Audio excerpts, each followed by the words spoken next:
The dog ate my homework. Thank God it was gonna kill me. In a new study published in the Journal of Educational Psychology, researchers found that there really is such thing as too much homework. When researchers from Spain measured the academic performance of 7,725 private and public school students in math and science, they found that students who spend about 90 to 100 minutes on homework tend to see their grades go on a decline, while those who study between 70 to 90 minutes a day found a slight increase on their grades. All right, I can honestly say that in high school, I barely ever did homework. I did my homework in the classes before the class that I was supposed to bring in the homework to do in the first place. Travon, I was at your birthday party this weekend and I met some of your high school friends. They said you were a very good student and that you did all your homework on time. Do you think it was a detriment or did it help you? No, I think it was, listening to those numbers, I think it helped because I was in that 70 to 90 range. I didn't have, that's 100 minutes of homework. That sounds crazy. That's a lot of homework. Yeah. I remember having like 2 pages of something to do, the occasional end of the semester, like 10-page report, but like 100 minutes, that sounds like a lot of homework, especially when curriculums have improved.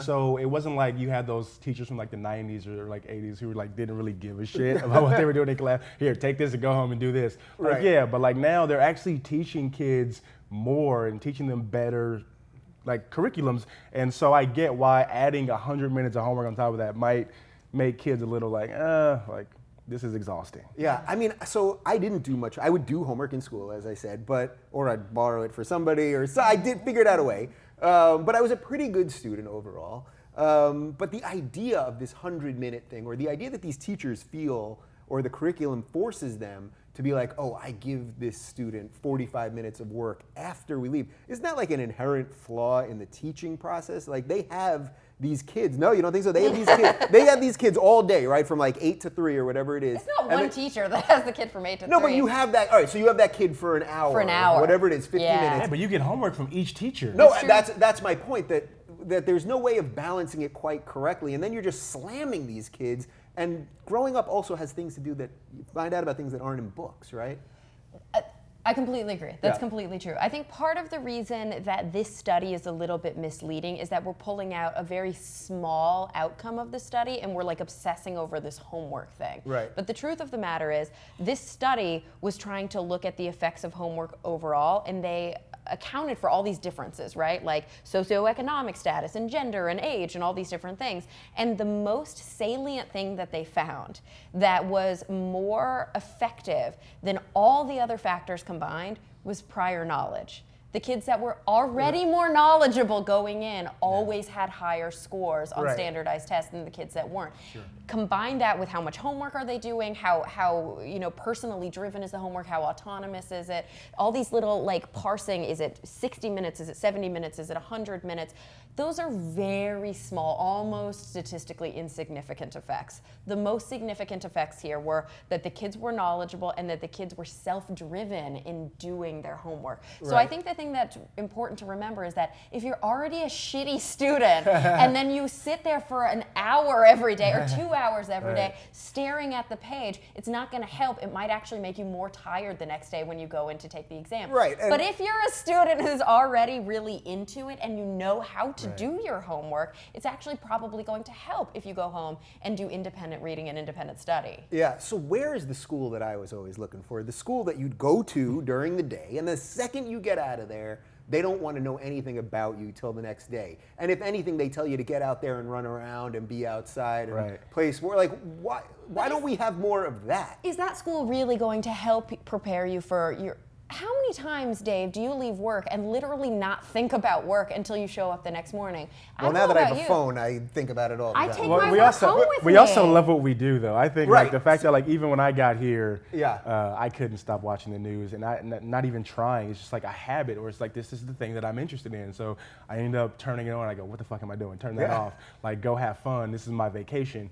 But I think for people like us, like I assume we were all driven students who liked what we were, who cared about education, and so homework and that stuff came natural and easy to us. And I had a lot of friends who were shitty students, and a part of continuing to be a shitty student is having shitty teachers and having shitty programs, and that school's not having money. So those kids can, like you were saying, continue to be shitty students, and the teacher starts to focus on the kids that they see promise in, and they kind of like fall away from those kids. That kid's not going anywhere. Right. So it's a but huge this kid might be systemic. president, so I'm going to focus on him. Yeah. And I got a classroom that's oversized. I got 40 kids. 7 of them are great, and the other like 33 are.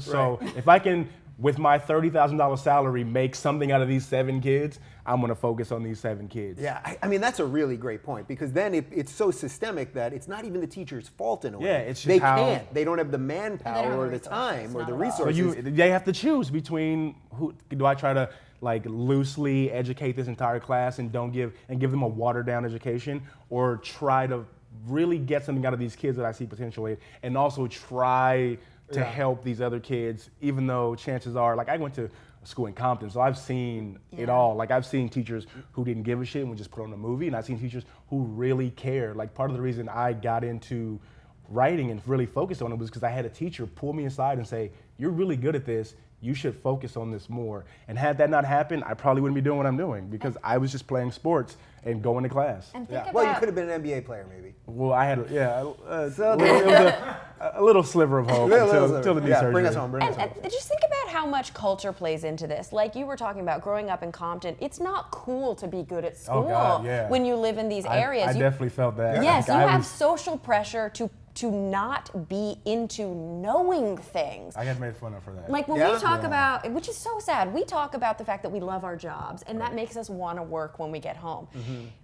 Kids are supposed to love knowing stuff, learning stuff, like being aware of the world around them. But when we take all of the joy out of education, and when we reinforce in a social way that it's uncool to be smart and that it's uncool to be challenged and to know stuff, what do you think is going to happen? I think that that's the core detriment here, is that we are not a society that really promotes being special and being smart and being intellectual. Look at Congress right now. You know, this is not a core value that we promote in our society. All right, so I think there you go. If you want to be like Congress, don't do your homework.